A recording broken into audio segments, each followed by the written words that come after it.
आज जैसे कि देख सकते हैं हमारे सामने कंप्रेशर रखे हैं, एक ही नॉन इन्वर्टर कंप्रेशर है, एक इन्वर्टर कंप्रेशर है। तो इसको किस तरीके से पहचाने कि ये इन्वर्टर है, ये नॉन इन्वर्टर है। ये हमारे एसी में यूज़ होते हैं, इन्हें दोनों को ही हम रोटरी कंप्रेशर बोलते हैं। तो जानेंगे सबसे पहले कि हम रेजिस्टेंस वैल्यू से कैसे पता करें कि हमारा नॉन इन्वर्टर कंप्रेशर है ये या इन्वर्टर कंप्रेशर है। तो चलिएगा सबसे पहले हम स्टार्ट करते हैं रेजिस्टेंस वैल्यू से। जो भी हमारा नॉन इन्वर्टर कंप्रेशर होता है उसमें आप जब इसमें देखेंगे इसके टर्मिनल की वैल्यू, तो आपको अलग अलग वैल्यू शो होती है, क्योंकि नॉन इन्वर्टर कंप्रेशर में आपको CRS मिलता है। देखिए देखते हैं सबसे पहले फ्रेंड्स, देख सकते हैं जैसे कि हमारे क्लैमीटर है, क्लैमीटर को हम ओम रेंज पे सिलेक्ट करेंगे। देख सकते हैं जैसे कि ये ओम रेंज है, यहाँ हमारा ऑटो है, ओम रेंज है, कैपेसिटर है, बजर है और डायोड रेंज है। तो हम सबसे पहले हम सिलेक्ट कर रहे हैं ओम रेंज पर। ओम रेंज पे सिलेक्ट करने के बाद देख सकते हैं हमारे क्लैमीटर में शो भी हो रहा है कि ओम रेंज कौन सी है। देख सकते हैं ये हमारा ऑटो रेंज है। इसमें हम सबसे पहले तीनों टर्मिनल की रेजिस्टेंस वैल्यू चेक करते हैं। तीनों की रेजिस्टेंस वैल्यू अगर आपको सेम मिलती है तो हमारा इन्वर्टर होता है, लेकिन अगर अलग अलग वैल्यू मिल रही है तो ये हमारा नॉन इन्वर्टर है। देखिएगा ये हमारा नॉन इन्वर्टर कंप्रेशर है, तो इस पर वैल्यू कैसी शो होंगी। देखिए 8, 3.8। अब ये दोनों चेक करते हैं, तो यानी कि आप जब तीनों टर्मिनल चेक कर रहे हैं तो अलग अलग रेजिस्टेंस वैल्यू आ रही है, तो ये हमारा नॉन इन्वर्टर कंप्रेशर है। ये हमारी पहचान होती है नॉन इन्वर्टर कंप्रेशर की। और अगर आप इसे अगर बॉडी से टेस्ट करते हैं, अगर बीप आता है तो हमारा ये कंप्रेशर ख़राब माना जाता है। अब देखिएगा हम चलते हैं इन्वर्टर कंप्रेशर की तरफ।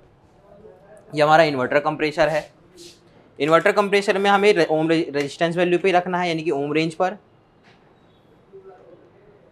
आप देख सकते हैं इसमें भी 3 टर्मिनल है। तीनों टर्मिनल की आप जब आप देखेंगे ये इन्वर्टर कंप्रेशर है, ये इन्वर्टर कंप्रेशर में जब आप टर्मिनल चेक करेंगे तो देखिएगा, देख सकते हैं तीनों पर रेजिस्टेंस वैल्यू क्या आती है। देखिएगा देख सकते हैं ये 0.6, 0.6 और 0.6। देखिएगा तीनों पर रेजिस्टेंस वैल्यू आपको इक्वल मिलेगी, तो ये हमारा इन्वर्टर कंप्रेशर कहलाएगा।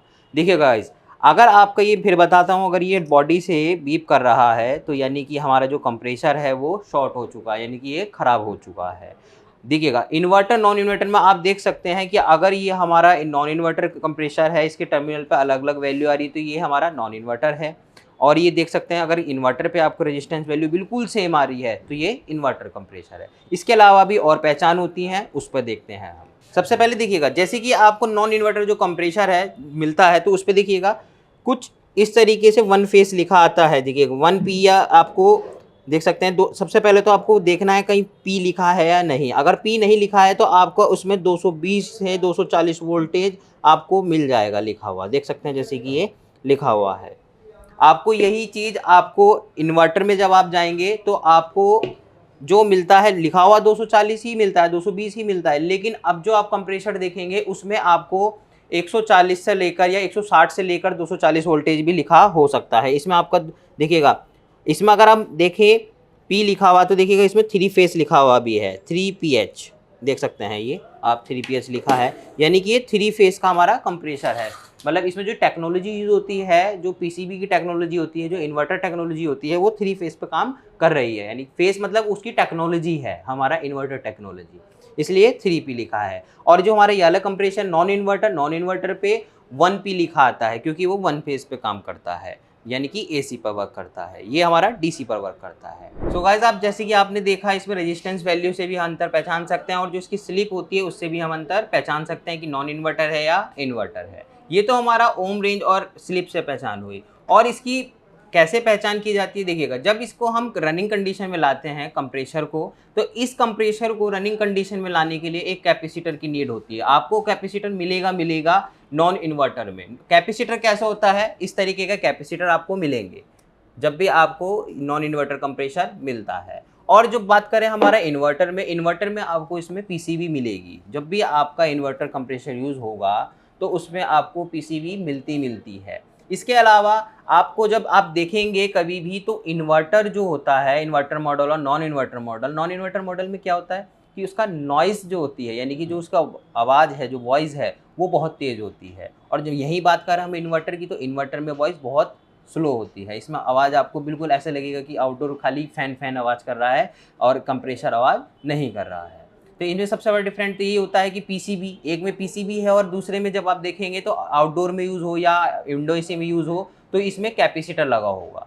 कौन सा? नॉन इन्वर्टर में। इन्वर्टर में कैपेसिटर नहीं होता है, उसमें पीसीबी में ही इनबिल्ड होता है कैपेसिटर। सो फ्रेंड्स, इसके अलावा जो अंतर होता है हमारा जो नेक्स्ट है वो क्या अंतर होता है, इसमें जो आप देखेंगे ये फिक्स्ड स्पीड होता है। जो नॉन इन्वर्टर होता है वो फिक्स्ड स्पीड होता है, यानी कि ये एक ही स्पीड में वर्क करता है जो नॉन इन्वर्टर कंप्रेसर होता है। यानी कि क्या होता है, जैसे कि अब हमने एसी को चलाया, एसी को चलाने के समय क्या होता है, कुछ टाइम बाद ये बंद हो जाता है। तो नॉन इन्वर्टर कंप्रेसर की वर्किंग जो है वो एक मतलब क्या होता है, ऑन होता है, ऑफ होता है, ऑन होता है, ऑफ होता है। जब उसको अचीव कर लेता है अपना टेम्परेचर तो कंप्रेसर हमारा ऑफ हो जाता है।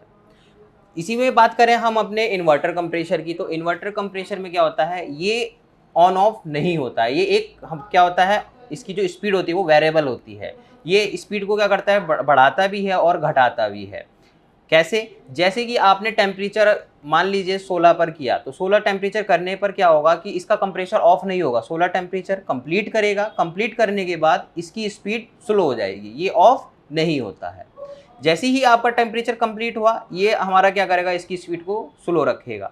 और मान लीजिए जैसे आपके रूम में और कोई पर्सन आता है, अदर पर्सन कोई आता है, तो क्या होता है कि इसका रूम का टेम्परेचर होता है वो बढ़ जाता है। तो बढ़ने के कारण क्या होता है, इसकी स्पीड भी क्या होगी, अब बढ़ जाएगी, जिससे क्या करेगा, आपके जो रूम का टेम्परेचर रहेगा वो उसको कंट्रोल करके रखेगा। स्पीड यानी कि इसकी बढ़ा देगा, कूलिंग हमारी ज़्यादा होना शुरू हो जाएगी। ये कंप्रेसर क्या होता है, जो इन्वर्टर कंप्रेसर होता है, इसमें अगर आप इलेक्ट्रिसिटी कंजप्शन देखें तो वो कम होता है, यानी कि आप इसमें देखेंगे कि बिल की मात्रा क्या होगी, कम होगी। और नॉन इन्वर्टर में ज़्यादा होगी। क्यों? क्योंकि ये ऑन ऑफ होता है। जैसे ही ये ऑन होता है तो एम्पियर क्या होता है आपके बहुत ज़्यादा होते हैं, यानी कि बढ़ते हैं। जैसे कि 6 एम्पियर लेता है तो उस टाइम पे थोड़ा सा ये ज़्यादा लेगा, फिर अपना आपको लेवल में लाने के लिए कुछ समय लेता है। लेकिन इन्वर्टर कंप्रेसर एक रेगुलर स्पीड में चलने के कारण एम्पियर ज़्यादा नहीं लेता है, एम्पियर अपना कम कर लेता है, जिससे कि बिजली की बचत बहुत होती है। तो आप अगर यूज़ करना चाहते हैं तो इन्वर्टर एसी भी यूज़ कर सकते हैं, लेकिन कुछ जगह पर इन्वर्टर एसी यूज़ नहीं किए जाते हैं। क्यों? उसका कारण यह है कि हमारा जो इन्वर्टर एसी वो एक रूम के लिए एक अच्छा माना जाता है, लेकिन अगर आप किसी हॉल में यूज़ कर रहे हैं तो उसके लिए आप नॉन इन्वर्टर कंप्रेसर का यूज़ करें। सो फ्रेंड्स, जो ये वीडियो थी, मेन मोटिव हमारा यह था कि जिसे कंप्रेसर के बारे में नहीं पता वो उसको पता चले। और फ्रेंड्स देखिएगा, अधिकतर लोग इसके बारे में जानते हैं, लेकिन जो नहीं जानते, हमारा मेन मोटिव ये रहता है कि उन्हें पता चले। तो फ्रेंड्स, अगर वीडियो अच्छी लगी हो तो मिलते हैं नेक्स्ट वीडियो में। हमारे वीडियो को लाइक करें, सब्सक्राइब करें। धन्यवाद।